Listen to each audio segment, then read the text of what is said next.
وقيب كترسن مجتمع مسلمين تا قيب تتني عهدي ما كم يجرين وايو مسلمين تي ما كجوكتي حالة دي يكون ولايين ما يهين ضد إيطالي وأما وح لقى رجيو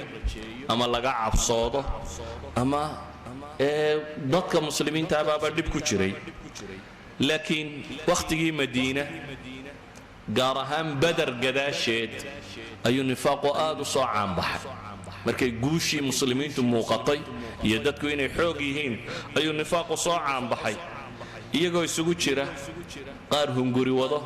qaar magac iyo maamuus doonaya qaar raba islaamka inay lugooyaan nooc walba isugu jira munaafiqiinta quraanku uu ka waramay caanka waxa taqaan inuu kamid ahaa nin la oran jiray Abdullah ibn Ubay ibn Salul oo kamid ah labadii nin ahaanba waxa la yiraahdaa ansaar dagaaladii dhex maray nin weynba kamu tagin baa la yiraahdaa wax odayaba culimada taariikh qaar ka mid sheegaan laba nin baa ansaarba waayeelba ku haray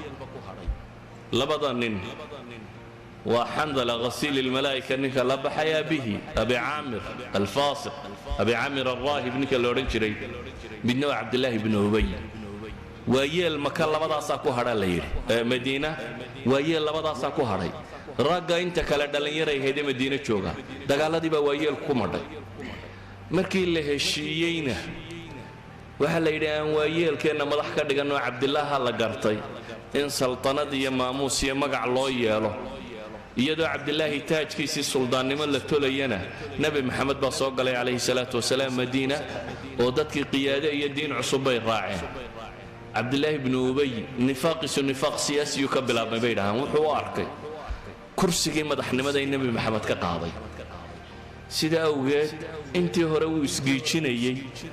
markii dambe uu arkay in islaamkii guuleystay xoogaystay badar dabadeedna isna ظاهر كقولة الإسلام كشيء أيو كمدها